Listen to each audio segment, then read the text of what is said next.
A Deus. Amém, irmãos? Irmãos, nós vamos estar hoje expondo a palavra, então, enquanto nosso pastor está tirando em férias, entre aspas, desde que eu venho aqui, desde que eu vim para a Fé em Vida, ele está tirando uma férias e nunca tira. Então agora ele está aproveitando a bebê, a Catarina ali. Graças a Deus pela vida do nosso pastor. Nós temos um pastor aqui, irmãos, que é referência e um diferencial em pastorado.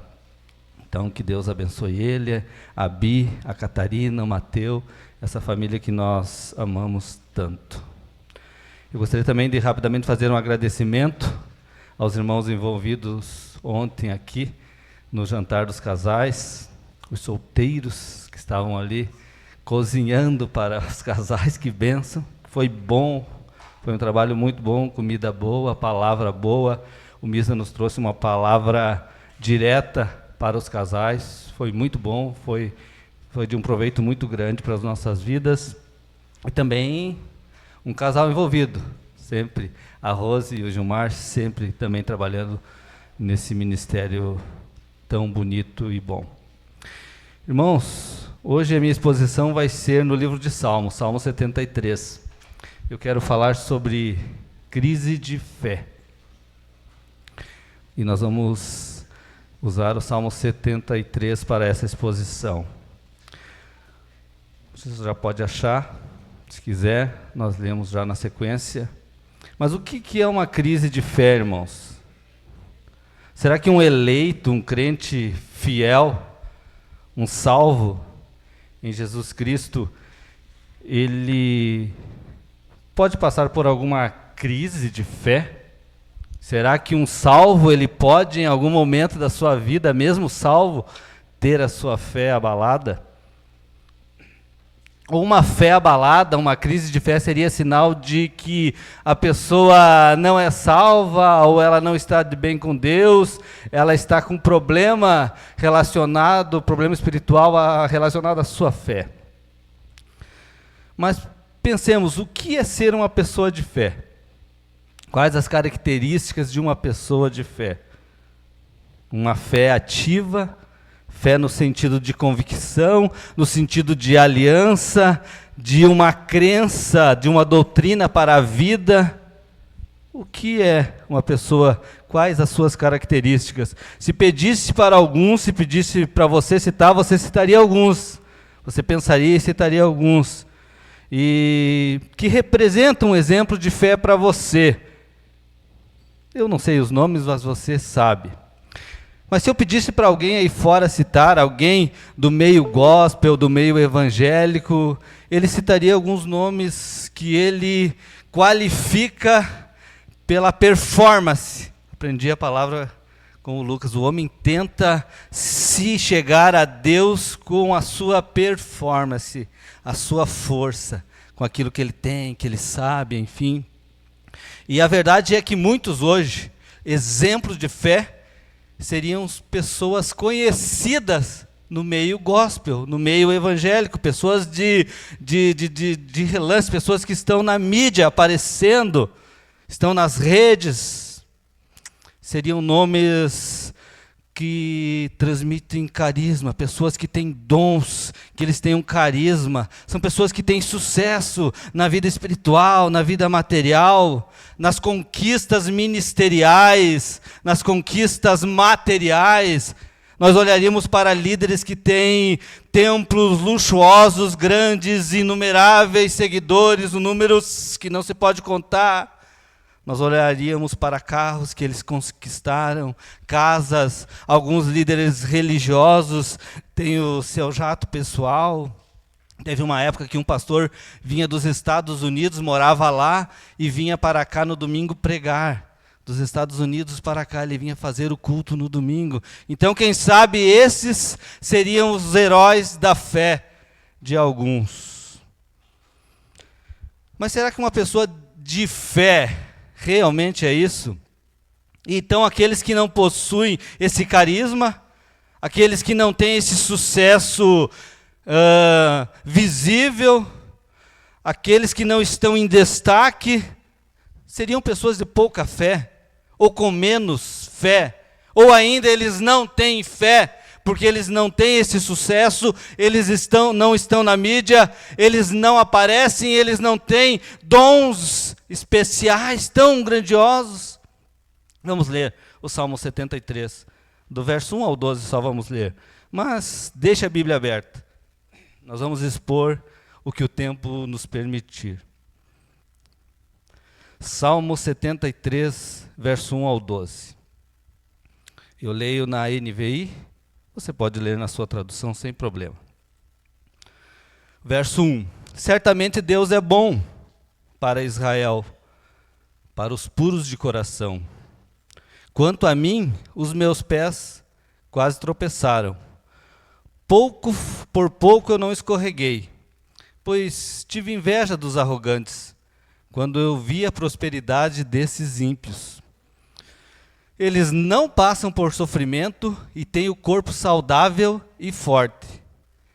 Eles estão livres dos fardos de todos. Não são atingidos por doenças como os outros homens. Por isso, o orgulho lhes serve de colar e se vestem de violência. Do seu íntimo brota a maldade, da sua mente transbordam as maquinações. Eles zombam e falam mal e falam com más intenções. Em sua arrogância ameaçam com opressão. Com a boca arrogam para si os céus. Com a língua se apossam da terra. Por isso o seu povo se volta para eles e bebem as suas palavras até saciar-se. Eles dizem: como saberá Deus? Terá conhecimento o Altíssimo? Assim são os ímpios, sempre despreocupados, aumentam suas riquezas. Até aqui. Mas se puder, deixe a sua Bíblia aberta para nós voltarmos nesse e em outros textos desse capítulo, desse Salmo, do Salmo 73. Irmãos, aqui está um homem em crise de fé. Embora na teoria, no verso 1, ele reconheça a bondade de Deus, na prática, ele está passando por um dos piores momentos da vida que um homem pode passar. O momento em que a sua fé é abalada a ponto de ele duvidar do agir de Deus. Ao ponto de ele quase tropeçar, de ele quase escorregar na fé. Os pés do salmista estão caminhando em um piso liso, onde ele quase cai. E a sua quase queda se deve ao quê? A inveja que ele tinha dos arrogantes, dos ímpios, ao ver eles prosperando. Mas quem é Asaf, o escritor desse e de outros salmos, que teve inveja dos arrogantes ao ver a prosperidade dos ímpios? Quem é Asaf? Quem é esse homem que está passando por esse momento difícil, esse momento que alguns chamam um deserto espiritual, uma crise de fé?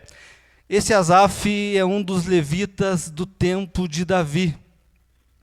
Está lá em 1 Crônicas 6, verso 31 ao 39, onde Davi separa. Primeiro ele separa os seus valentes e ele separa alguns levitas. E Asaf é separado para cultuar, servir como líder de louvor, mestre da música, quando o templo fosse construído por seu filho Salomão, porque Davi não constrói o templo, mas Asaf já servia na adoração, já era mestre do louvor no tabernáculo. Mas quando o templo fosse construído, já havia um encarregado deixado por Davi, que era Asaf. Então Asaf, ele passa esses dois reinos, o reino de Davi e o reino de Salomão. Depois de muitos anos, alguns séculos depois, quando o reino de Deus é dividido, Saul, Davi e Salomão, o Reino Unido. O reino de Israel é um reino só. Depois da morte de Salomão, o reino é dividido.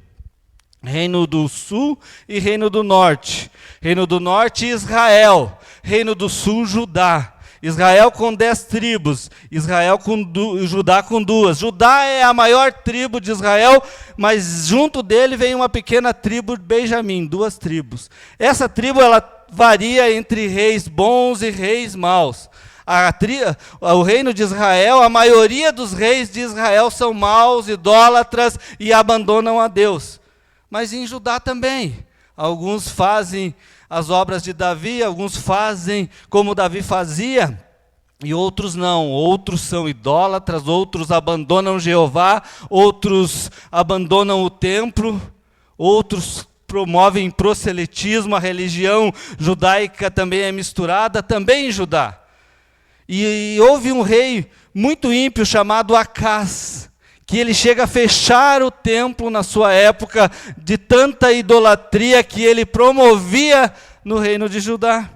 Mas Acás morre e se levanta um outro rei, o rei Ezequias. E rei Ezequias reestabelece a adoração, ele faz uma reforma espiritual e religiosa em Judá, e ele promove a abertura do templo. E nesse dia, quando o templo fosse aberto, Ezequias exige os salmos de Davi e os salmos de Asaf, que fossem cantados naquele dia.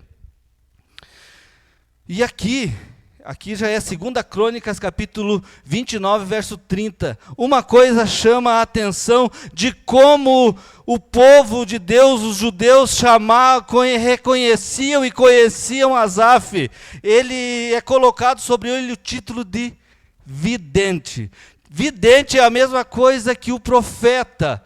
Vidente é alguém que os judeus seguiam, acreditavam, porque eles viam que os profetas, eles recebiam mensagens diretas de Deus, eles viviam frequentemente ligados a Deus de uma forma que transmitiam mensagens de Deus ao povo. Então, para o povo judeu, Asaf era como um profeta.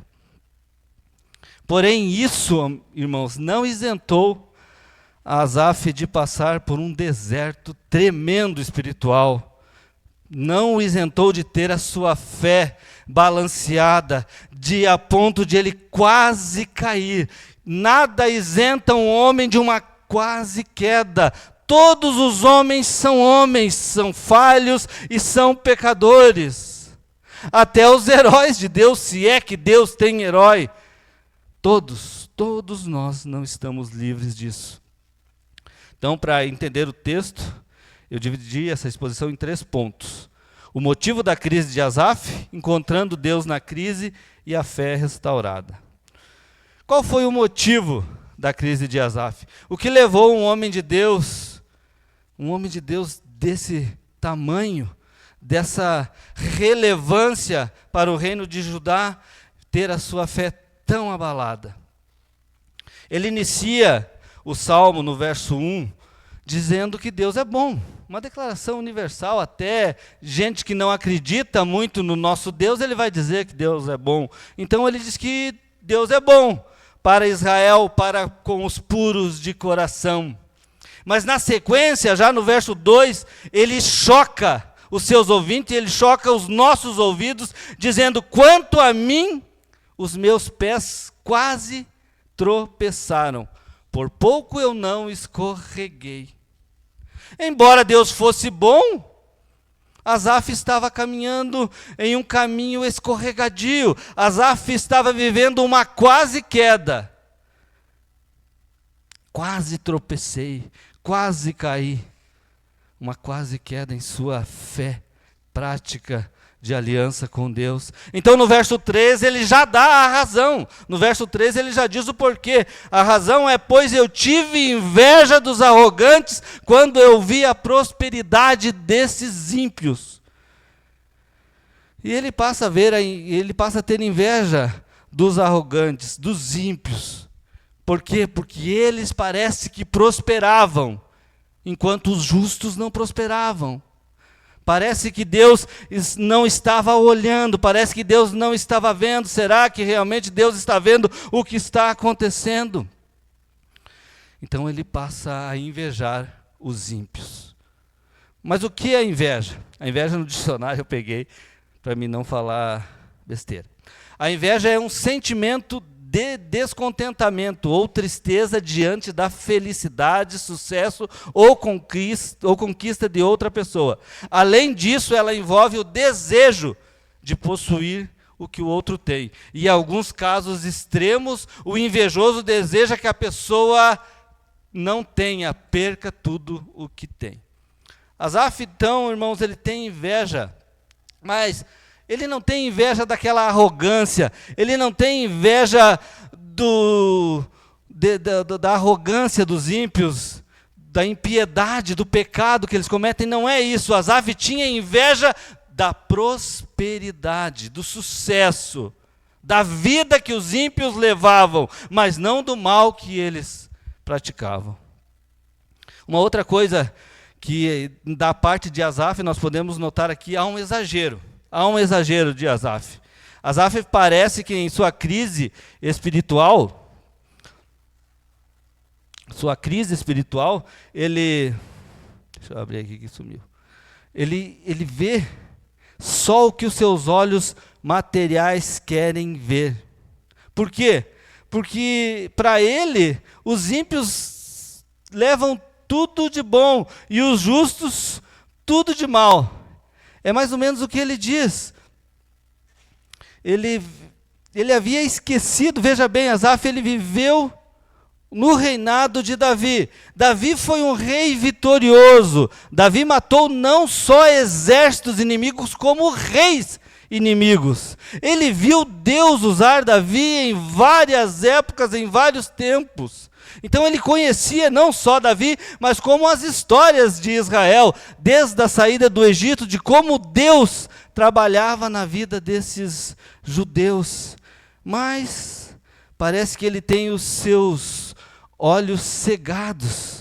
Porque quem está passando por um momento difícil como esse, quem passa por um momento de crise espiritual, de problemas, às vezes que começam na família, mas acabam derrubando o homem, a mulher, problemas com os filhos, a gente começa a não ver mais o que Deus já tinha feito nas nossas vidas, nas vidas dos nossos irmãos, na vida da igreja. A gente parece que se torna cego.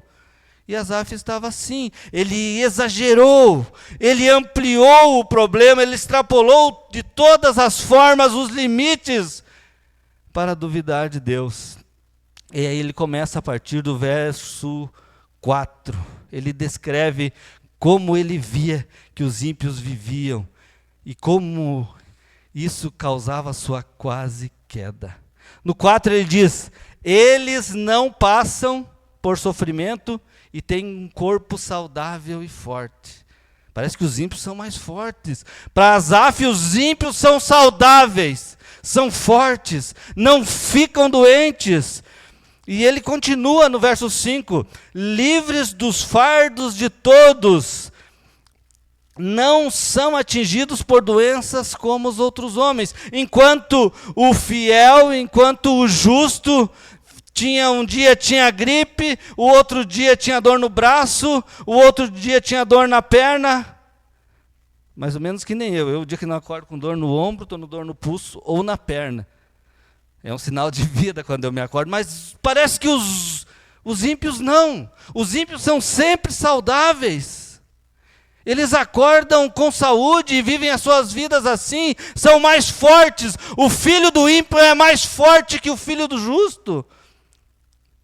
Para Asaf, todo mundo carregava fardos. Tem lutas, fica doente, menos o ímpio. Além de tudo, ou ainda pior do que isso, pior do que o fato dos ímpios não passarem pelo sofrimento e ter um corpo muito saudável, de serem fortes, não ficarem doentes, é que além de tudo isso, dessa aparente prosperidade, sucesso, os ímpios eles são extremamente maus. Além de receberem todo o bem, eles entregam só o mal aos outros. Do verso 6 ao 9. Por isso o orgulho lhes serve de colar. Eles se vestem de violência.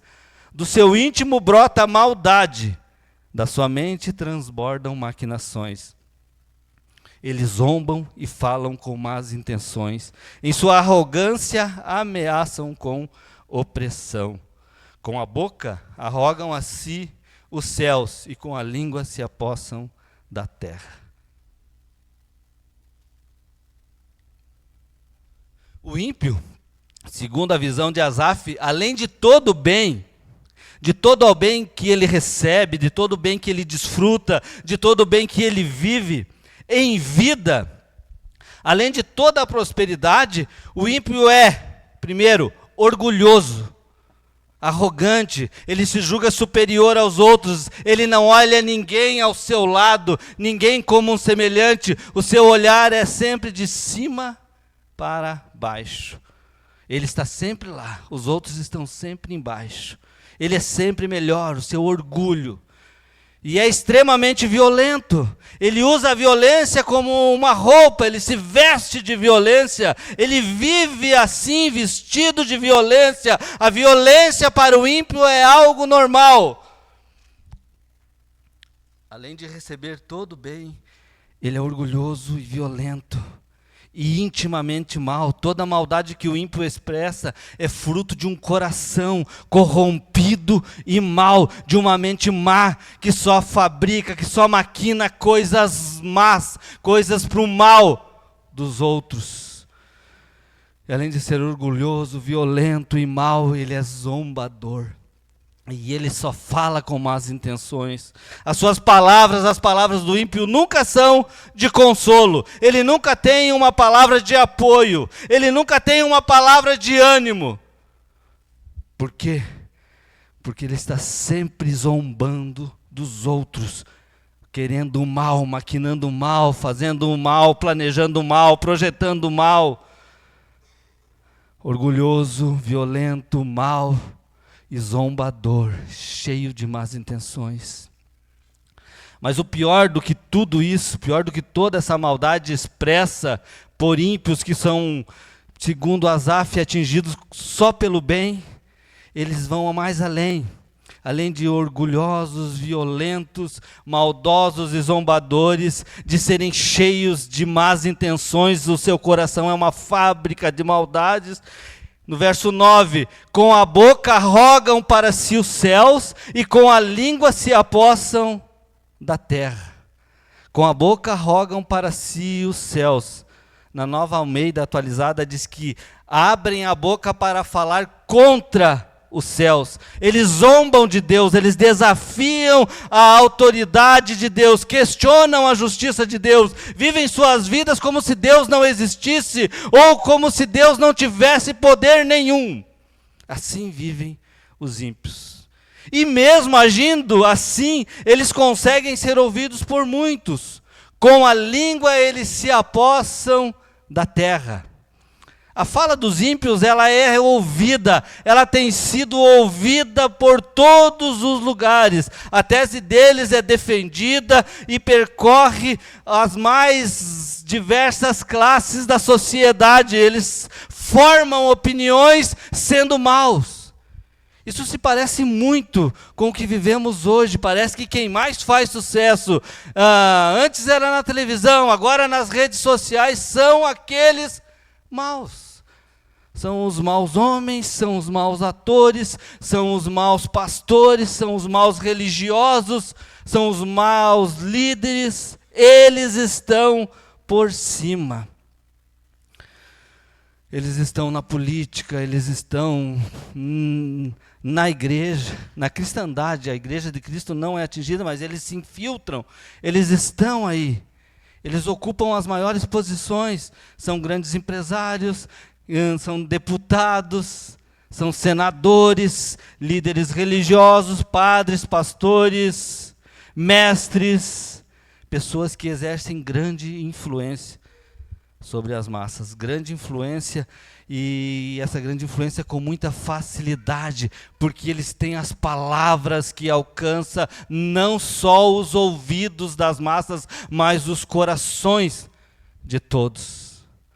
E as pessoas se voltam para a impiedade. Por quê? Porque elas veem ele prosperando. Ao ímpio prosperando, chama a atenção de muitos.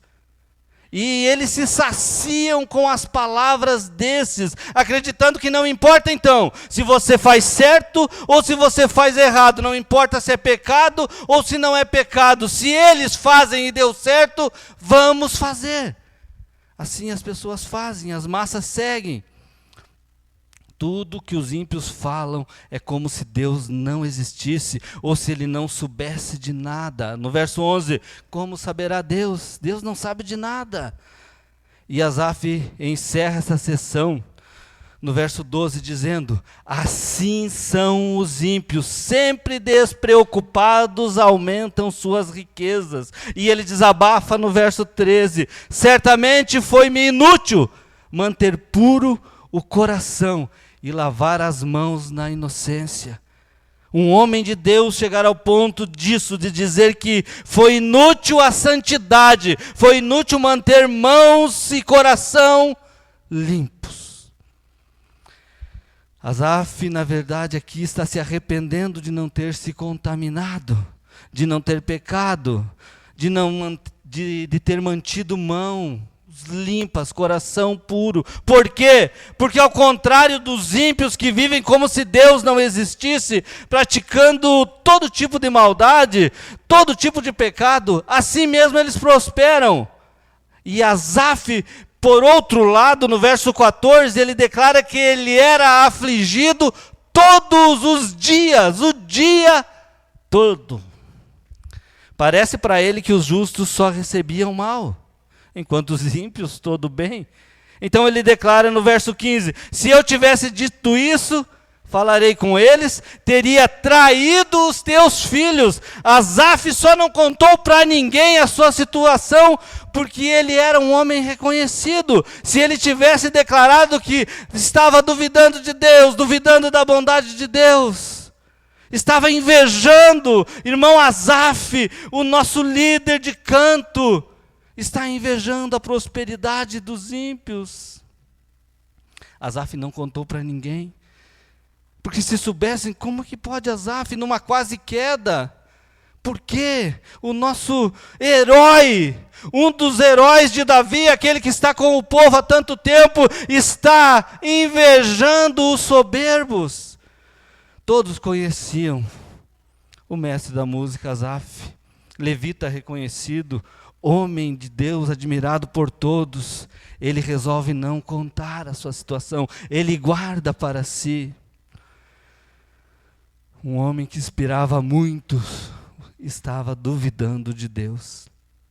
O mestre da música de Judá está quase caindo, desanimado e com inveja dos arrogantes, ao ver o ímpio prosperar.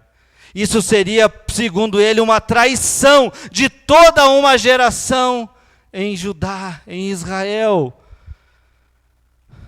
Então, no meio dessa crise tremenda, desse deserto espiritual, dessa crise de fé, Asaf encontra Deus, bem no meio.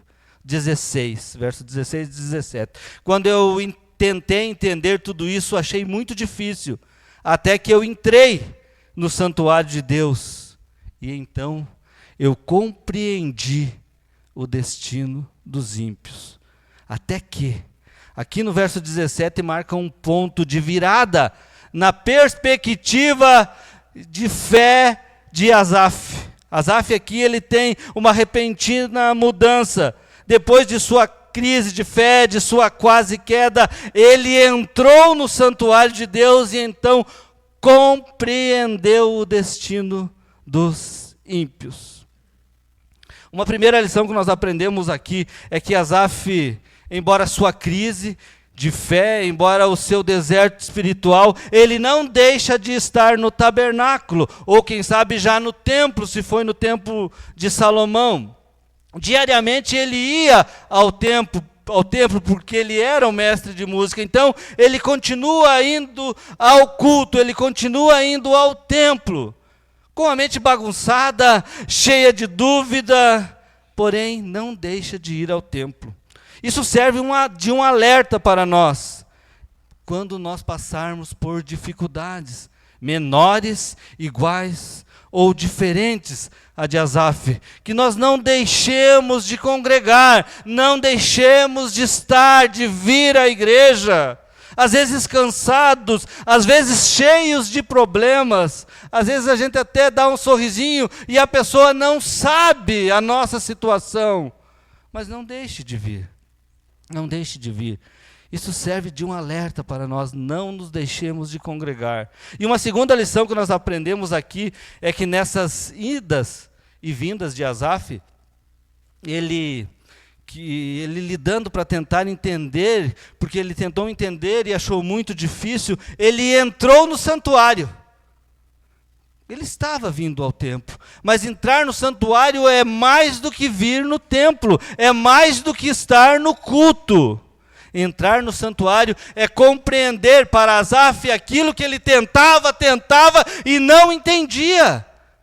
Um dia a mente se abriu, seus olhos espirituais se abriram.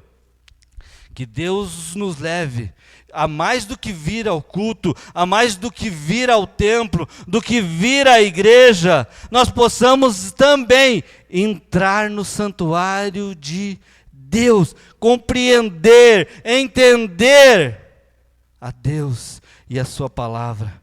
O que Asaf conseguiu compreender então quando ele entra no santuário? Até que entrei no santuário e aí eu compreendi o quê? O destino dos ímpios. Verso 17.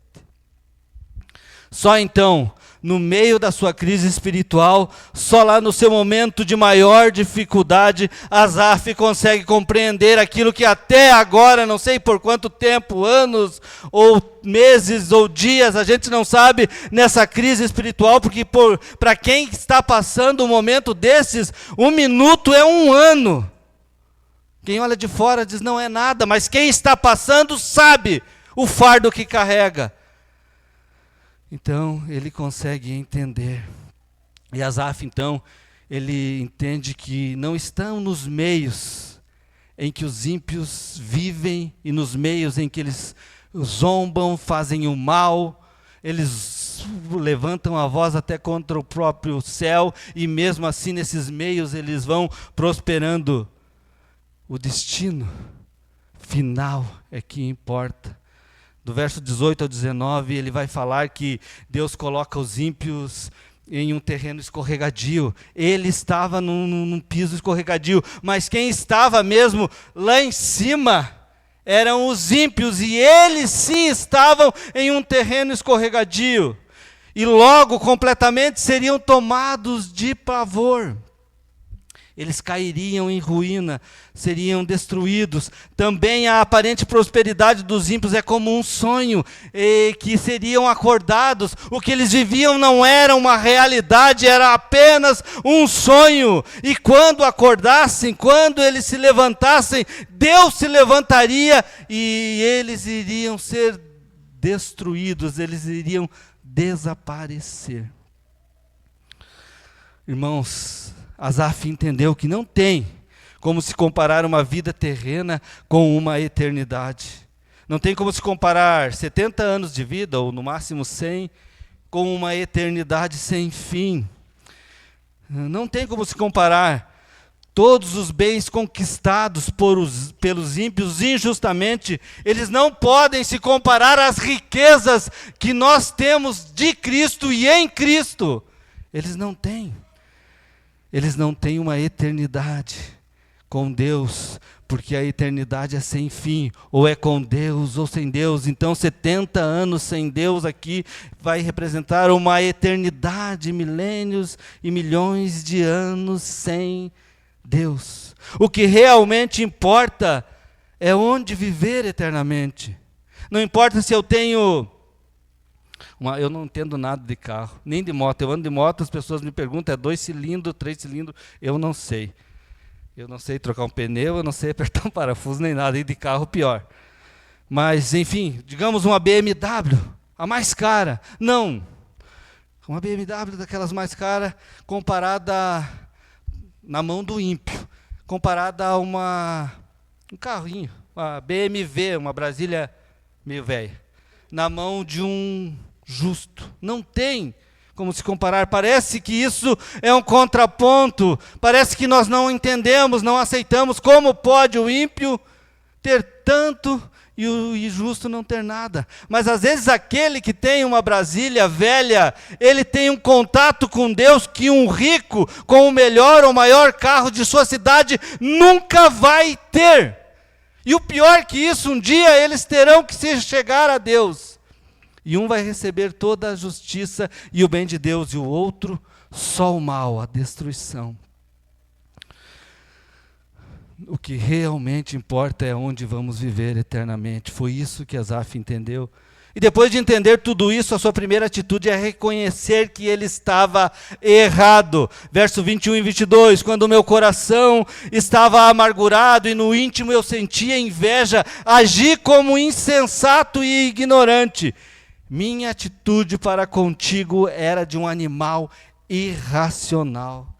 Agora ele se compara a si mesmo como um animal irracional. Asaf reconhece que agia como um ignorante, um insensato. Então, com seu entendimento agora iluminado, os seus olhos estão abertos, ele reconhece no verso 23, contudo, sempre estou contigo, tomas a minha mão direita e me sustens. Deus esteve sempre com Asaf. Nos seus piores dias, Deus estava com Asaf, lhe segurando pela mão direita. Deus está conosco nos nossos piores dias. Nos nossos dias que nós sentimos tão maus, que nós não temos força nem de orar. Deus está nos segurando com a sua mão. Com certeza, irmão, com certeza, irmã, vai valer a pena ser dirigido pelo conselho de Deus. Vai valer a pena viver o que a palavra de Deus determina. Às vezes nós achamos isso um fardo, mas fardo que nós podemos carregar é bom. Isso é uma bênção, mesmo no meio das dificuldades, mesmo nos piores dias, Deus vai nos segurar.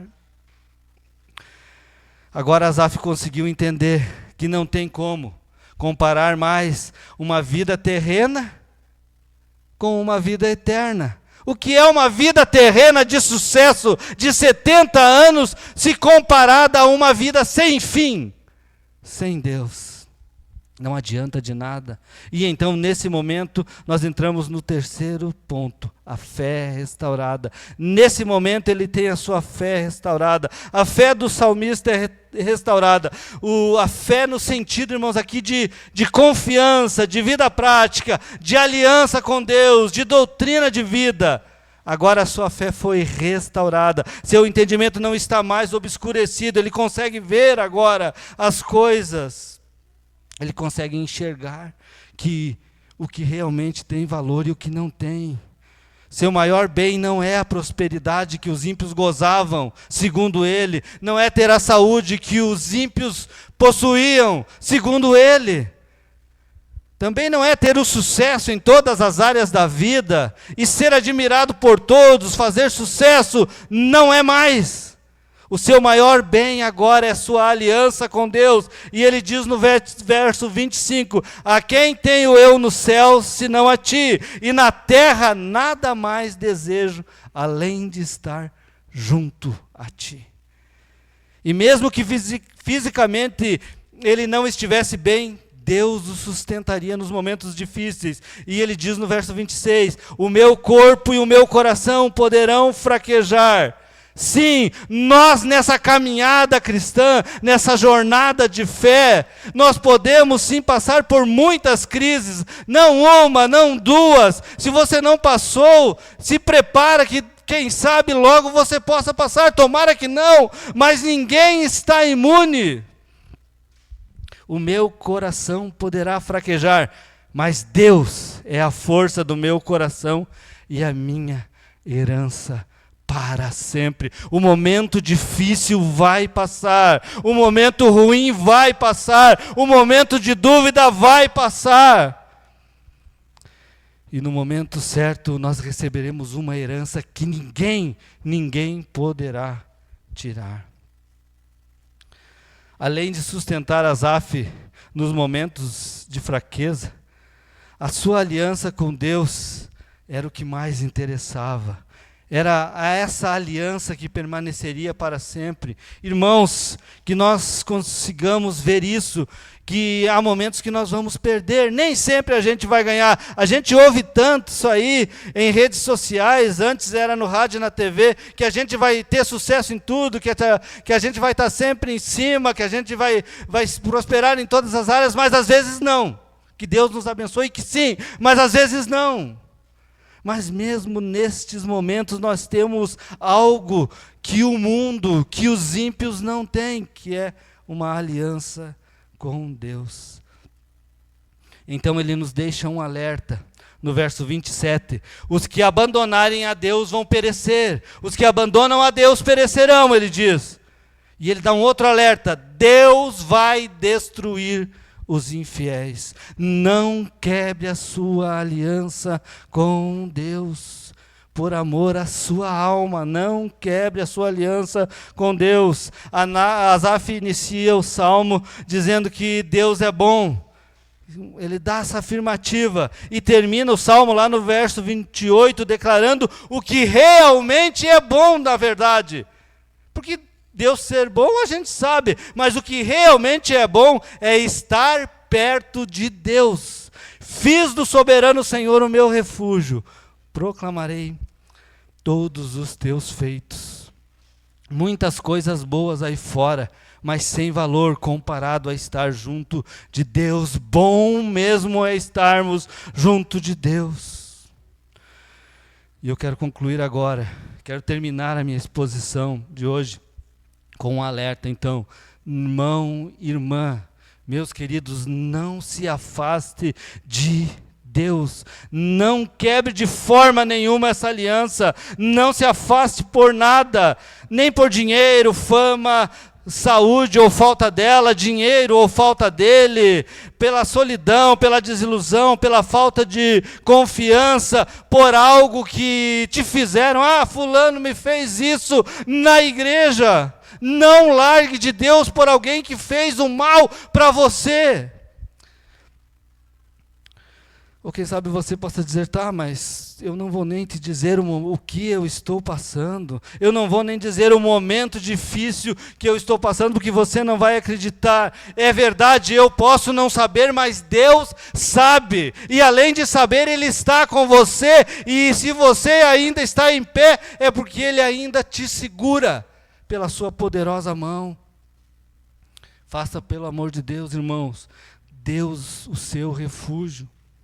Não se esqueça, Deus destruirá todos os que o abandonam.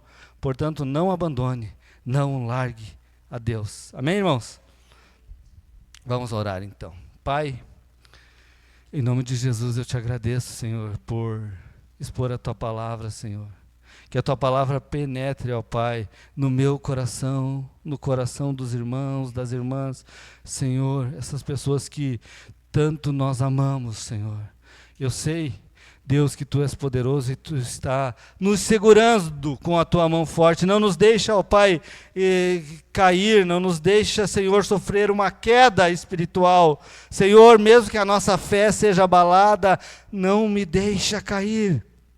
Não deixe o meu irmão, não deixe a minha irmã cair, que eles estejam sempre firmados em Ti, seguros em Tua poderosa mão, Pai.